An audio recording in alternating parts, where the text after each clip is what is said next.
Our guest today is the Alderman of the 42nd Ward. His career in public service began shortly after graduating from Hobart College in New York in 1994. In 1995, our guest today went to work for Speaker Michael Madigan as a policy analyst and as communications director. Following his nearly 7 years in state government, he was tapped by AT&T to serve as Midwest Vice President of Public Affairs, AT&T's youngest regional vice president. Ladies and gentlemen, please welcome to the City Club of Chicago, the Alderman of the 42nd Ward, Brendan Reilly. Brendan?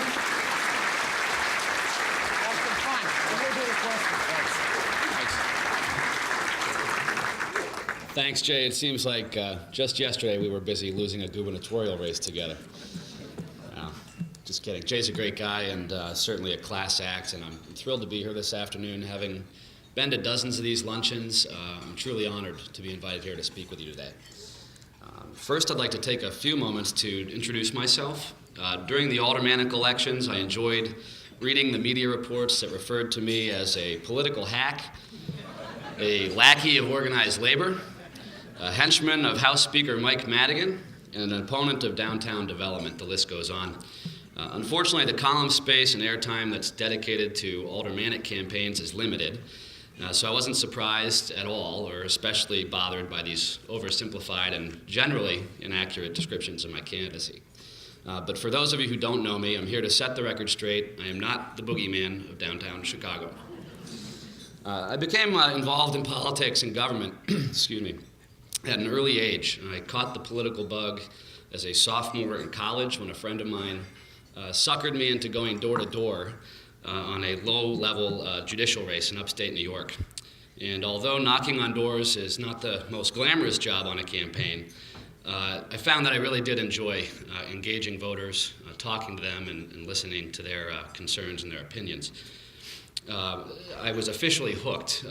I changed my major from economics to political science, and I won an internship in the D.C. office of U.S. Senator Frank Lautenberg from New Jersey, and that's where I focused on environmental policy and the legislative process. After college, I was fortunate to land a position working in the Illinois General Assembly for then House Minority Leader Mike Madigan. I started as a policy and appropriations analyst, preparing legislative summaries of pending legislation, helping House members draft new legislation, and staffing key House committees. I also crunched about $6 billion in state budget to assist with budget negotiations. I refined my understanding of how the legislative process works, and I became proficient in analyzing large governmental budgets. In 1996, I took a leave of absence from the state, working with a team of political operatives to help run successful state house campaigns in the South suburbs, which ultimately resulted in the Democrats retaking control of the Illinois House. That experience on the campaign trail marked an end to my days as a policy wonk and sealed my fate as the communications director for the House Speaker and the Democratic Party of Illinois. In that capacity, I oversaw a communications staff and managed all internal and external communications for the 64 Democratic members of the Illinois House. After more than 6 years working in the state legislature, I decided to move on. For those of you who don't know, the average shelf life of a legislative staffer is about 3 years, and apparently I didn't get the memo. I decided to leave staff because I felt I'd learned as much as I possibly could, and I thought it was time to try something new. So I went out on my own and I opened up a small public affairs practice in Chicago and Springfield.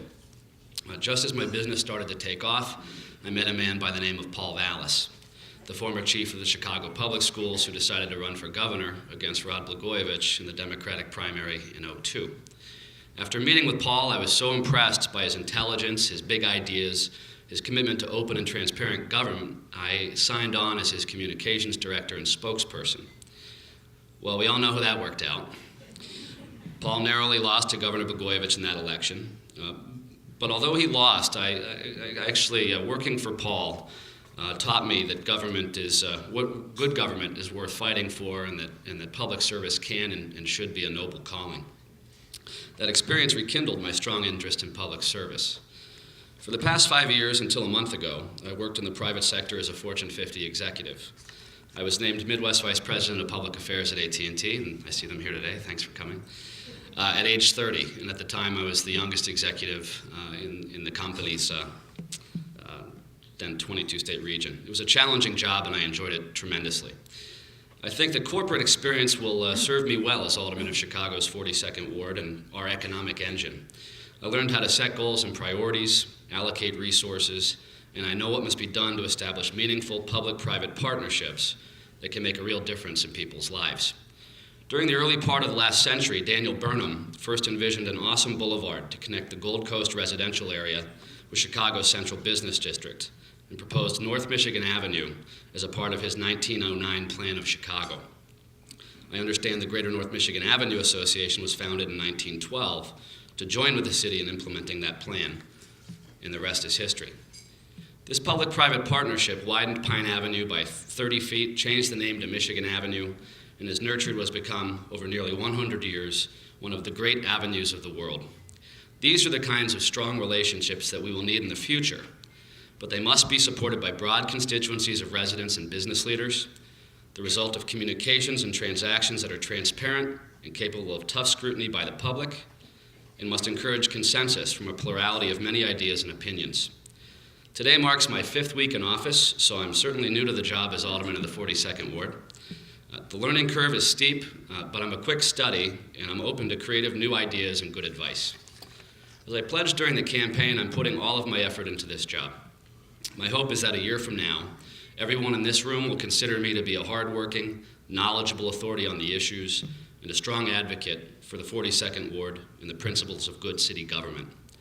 I'm a public official who places a high value on working closely with all stakeholders, including homeowners, renters, employers, employees, and community organizations like this one. I believe that public service is key, and the public is best served by an open and transparent government, and I'll strive toward that goal each day. I'm committed to bringing honesty, integrity, and accessibility to the Chicago City Council, and intend to make these ideals the hallmarks of my public service.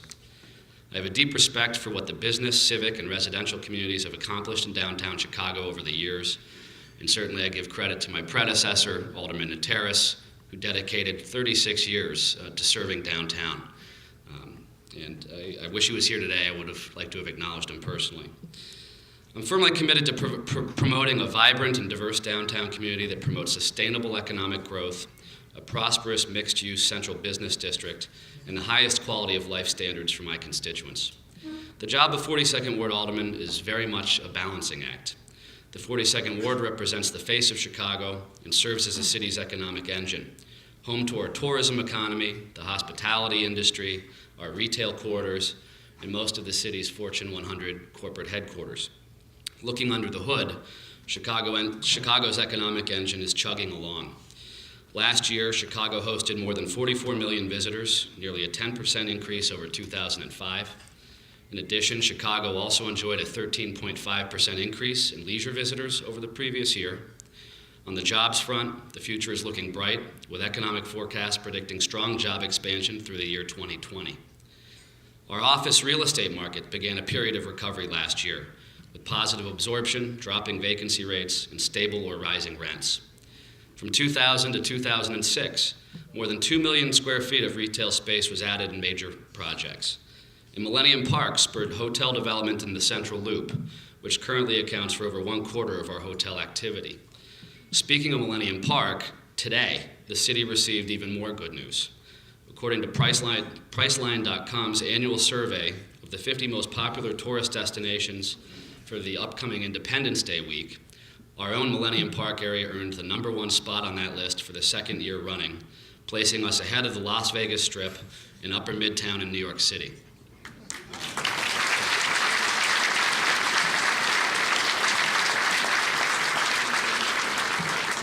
Further, the Chicago Loop is also the largest college town in Illinois, with more than 52,000 students attending classes in or near the Loop.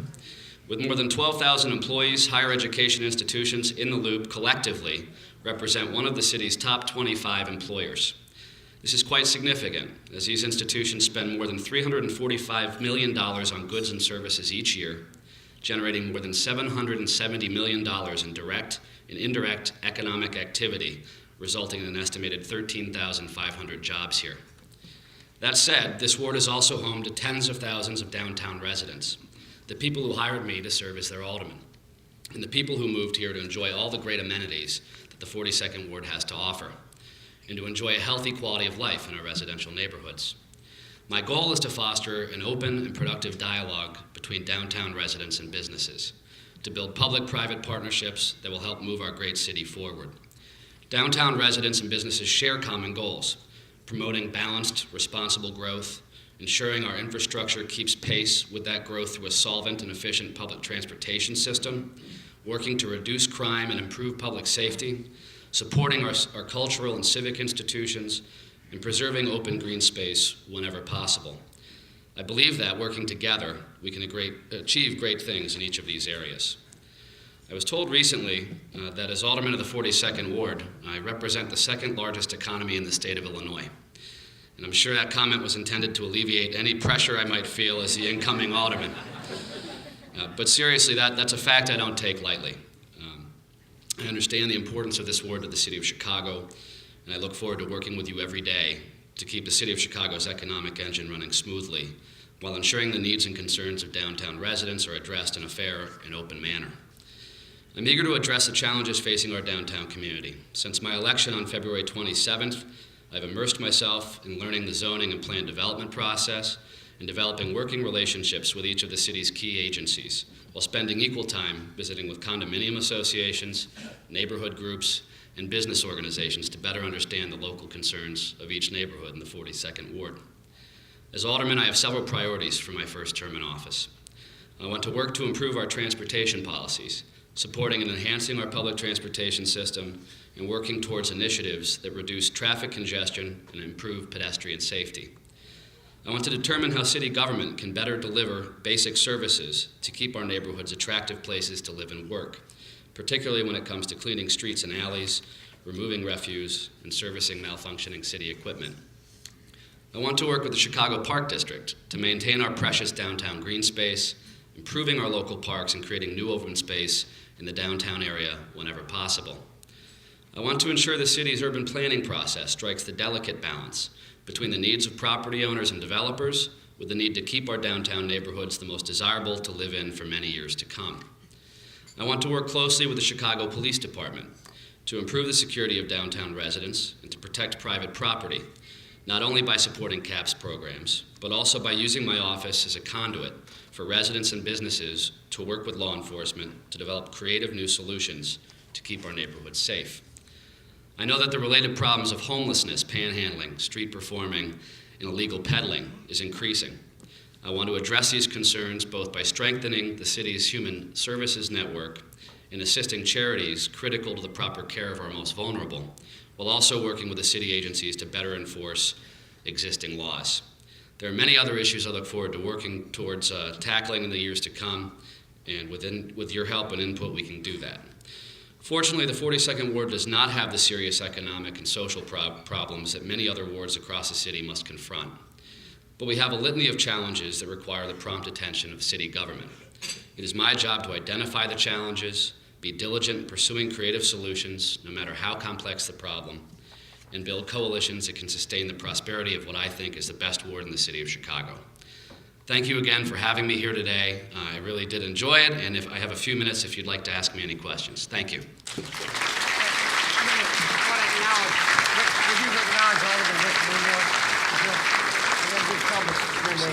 And I wanted to point out that Alderman Rick Munoz just walked in. If we could acknowledge the Alderman.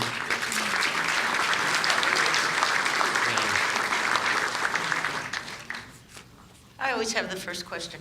Kathy Posner, Hi, Kathy. one of your constituents. You and I spoke last week about the problem with street performers, one of the main problems being that it actually creates a crime hazard when people get their pockets picked when they're in a crowd. But since we already know from the previous alderman that they can't be outlawed totally the street performers, what did you think of the idea of at least holding auditions like American Idol, so the ones that are performing, that those of us who live there have to hear 24 hours a day, at least have some talent? Or, coming up with a way of making sure the people who do perform have talent. Is there anything we can do about that? Well, Kathy, we talked about that last week, didn't we? No, we just discussed it and then walked away. Is it legal? Yeah. Can you do that? Is it legal to maybe hold auditions so they have I'll some sort of check talent? with the Department of Business Affairs and Licensing if we can assemble a talent review committee, and I'd love for you to chair that committee. Yeah, no, I will. I will chair, along with the bicycle committee, which we also want to And do. we'd like CAN TV to televise it. Absolutely. I sit on the board at CAN TV also, and the president of the board is sitting over there, so he'll make sure that it's taken care of. Okay, So well, find out on the street performers, at least if we can get talented ones. I'll get Thank right back to you, Kathy. Okay, thank you.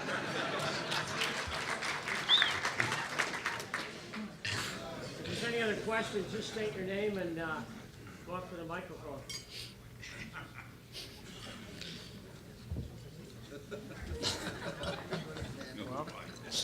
Okay, I guess, we got one. Thought I was off the hook.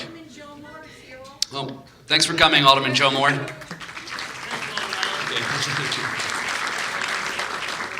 Hi, Sharice Witherspoon, one of your business and residential constituents. Excellent. And I was wondering, speaking of Kathy's street performers,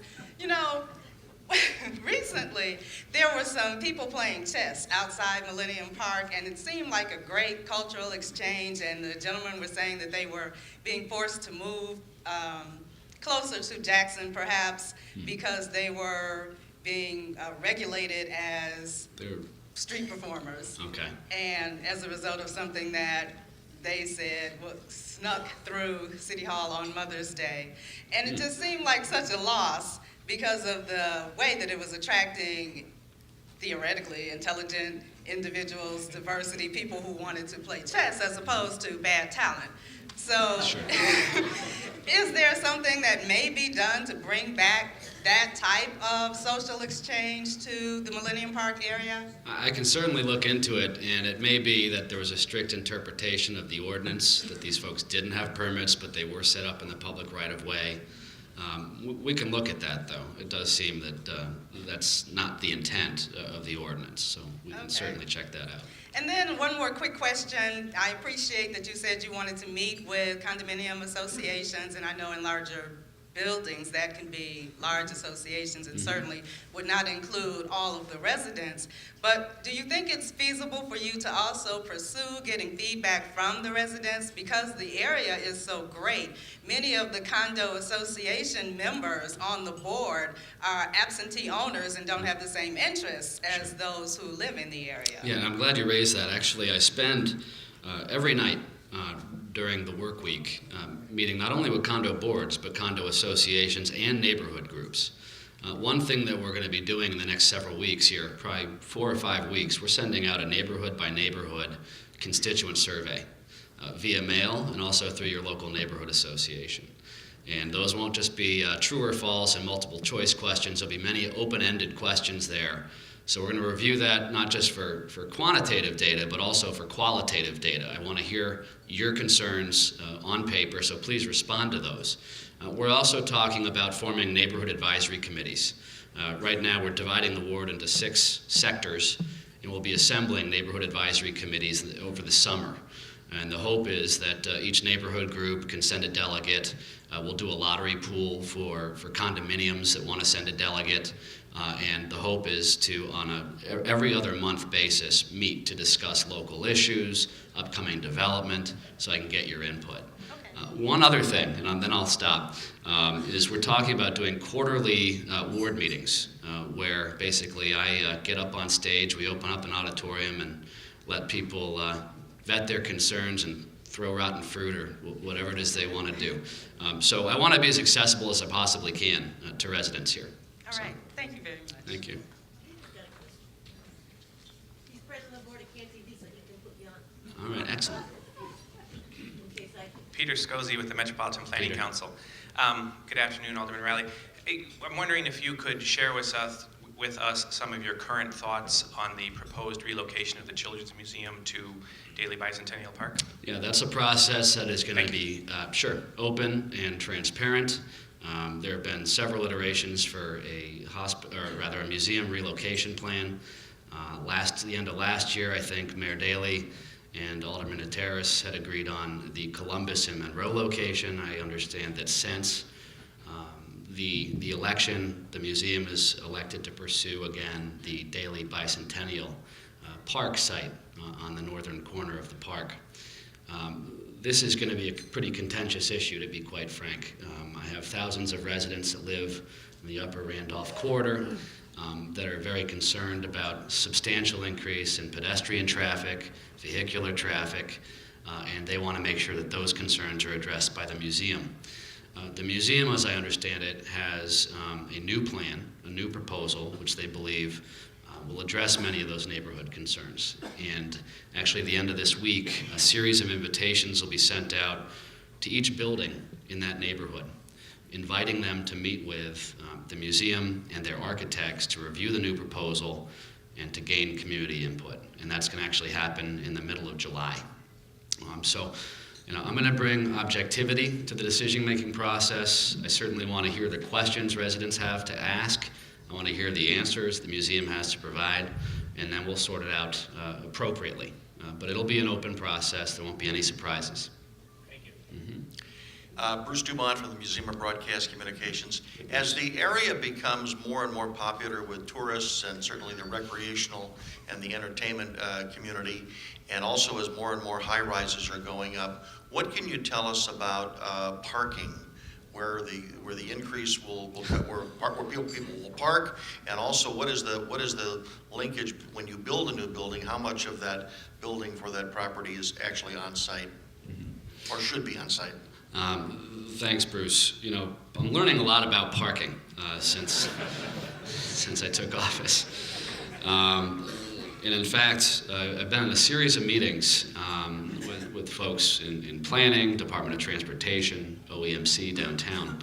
And it sounds backwards, but many people are explaining to me that parking, increasing the amount of parking available downtown, actually exacerbates our downtown congestion problem. It's counterintuitive, I know. Most people clamor for more parking. They're very dissatisfied with the current parking rates. Certainly I am. But it's not as easy a solution as one might think. So we're actually working through that. The city's currently finishing up its latest draft of the central area plan, and parking and congestion are certainly two major considerations that will be addressed. And I understand that the department will be releasing that, I believe, later this fall for public review. So those are definitely issues we'll be addressing. As far as what's appropriate for the amount of parking spaces on-site versus off-site, that's something I actually discuss with the appropriate agencies downtown to get their recommendations on. I don't think there's a one-size-fits-all approach. I think it depends largely on the neighborhood. Thanks.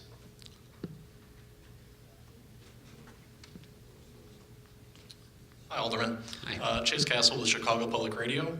And I just was curious, the Chicago Athletic Association as well as the Lakeshore Athletic Club are two fairly historical buildings here in the city of Chicago, and you addressed a lot of concern in regards to finding that nice balance between development and, of course, still trying to preserve some of the city's great assets that we have downtown, which I think many residents would argue those sorts of architectural features are. The lease is going to be, the city's delay for development on those is going to be expiring at the end of July. Are you particularly interested in seeing more hotel and commercial development on those two locations, or do you have particular interest in trying to preserve the historical aspects of those two zones? I think you need to, thanks for the question, I think you need to separate those two properties. They shouldn't be lumped together. Fair enough. Specifically, I suppose I'm more interested in the Chicago Athletic Association, since that's going to be, it sounds like most timely, as the delay is going to be ending at the end of next month. Well, if I could, on the first part of the question, the Lakeshore Athletic Club at 850 North Lakeshore Drive, the demolition delay on that project actually is due to expire on July 16th. And that has been a very contentious issue. Just earlier this week, I asked Northwestern University to voluntarily extend the deadline on that demolition. The demolition permit was requested a month before I took office, and put me at a bit of a disadvantage as far as having enough time to thoroughly review the proposal. In the meantime, since I've taken office, I've been spending a tremendous amount of time and energy meeting with architects, zoning attorneys, developers, residents, preservation groups, to get all of their views on this project, whether or not the building can be reused in an economically viable fashion, to get it back on the tax rolls as a productive property. But I actually am planning on making a formal public statement at the end of this week. I've spent about 4 weeks reviewing rejected proposals for reuse, so we're getting there. Bear with me. I should be back to you on that particular project probably within the week. Chicago Athletic Association. That's a project that when you're managing development in downtown Chicago, I've learned it's actually like conducting triage in an emergency room. You need to prioritize the timeliness of projects. Certainly, the Athletic Association is a project that will be getting hot in the next few weeks. I know that planning has been working with the developer and the architect to try and minimize the impact of the building behind the historic structure. So I believe those plans are still in flux. They're still adjusting the proposal. And I think once the developer and the Department of Planning have come to some general consensus, then I will sit in and weigh in with my thoughts on the project. Thanks. Any other questions? Oh.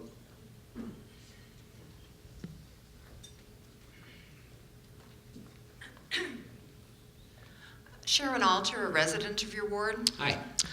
And congratulations on your election. Thank you. My question has to do with the helipad proposal for Children's Memorial Hospital. And I think this is an appropriate place to ask it because of who is in the audience as well as to you. And your question is? Well, okay. My question is, what is the status of it? Sure. Very seriously, it is a concern of people in the area. And if you know of Chicago, as we all do, as the Windy City, this could really be a problem, and as well as the congestion, the people congestion in the area, the traffic congestion in the area, and what is the status of it? Sure. Actually, the hospital has just completed a traffic study as well as a helicopter flight study. And we're going to be reviewing those publicly with each of the buildings in your neighborhood. Like you, I'll be honest, I have concerns about the helipad. But the hospital's quite confident that once they share their plans for that helipad, a lot of local concerns will be eased. That remains to be seen.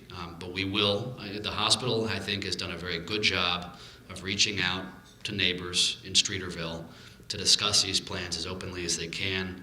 To date, we had been waiting for these two studies to be completed. It's my understanding that they are. So we will now go back out and share those with you. I know the hospital will bend over backwards to be available to answer your questions as best as they can. And I'll be listening. I'll be listening to what local residents' concerns are. That's a big decision for a neighborhood like Streeterville. Acutely aware of the density issues. Traffic congestion is maddening in that neighborhood already. So we want to make sure that this project is best for everybody. I know the hospital wants to be a good neighbor. So that's what this open discussion will be considering. So this will play out. There won't be any rush to judgment here. This is not by any means a slam dunk or a fait accompli. I have a follow-up. What's the timetable for this? Actually, the hospital voluntarily agreed to delay their plans to file their project with the City of Chicago to give us more time to review it as a community. So we're looking at August, potentially, for them to file their plan, and possibly September. But right now, I believe the date would be mid-August. Thank you.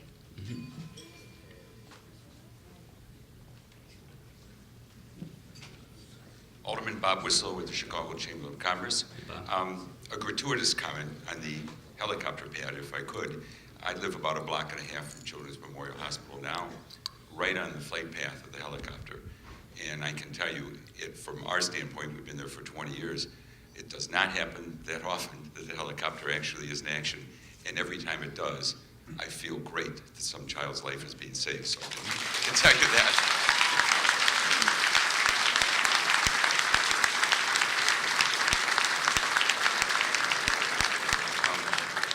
My question to you is, I applaud your quarterly meeting with the residents. I think that's a terrific idea, and I'm sure that everybody is going to participate in that.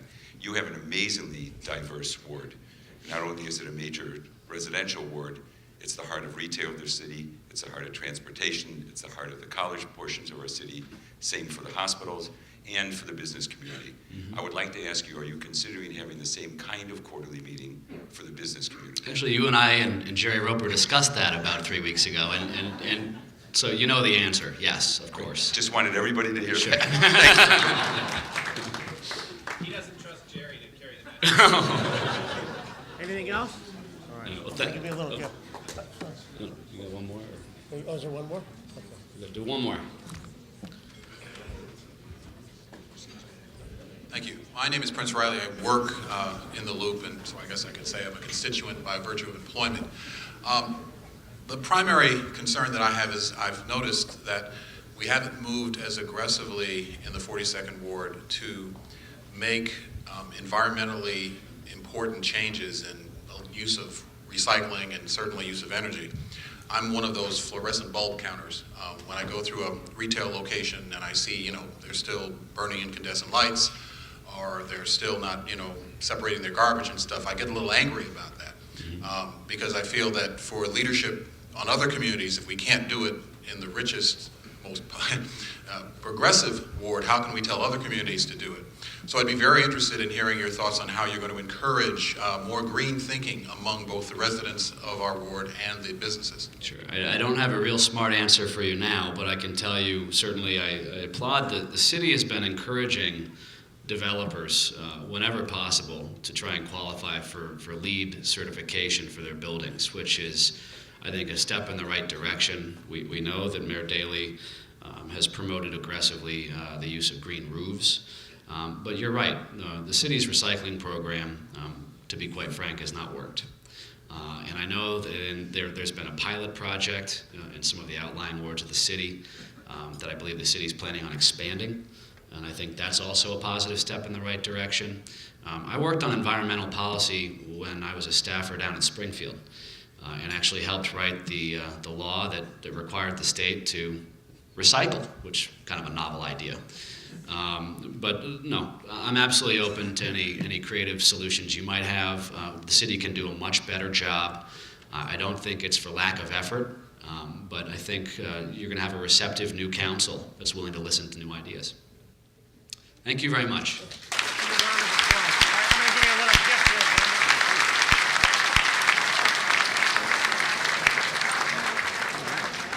Thank you. On behalf of the Board of Directors of the City Club, we present you with a one-year membership to the City Club and an official City Club mug. Excellent. Take care. Thank you. Give them a round of applause. Thank you.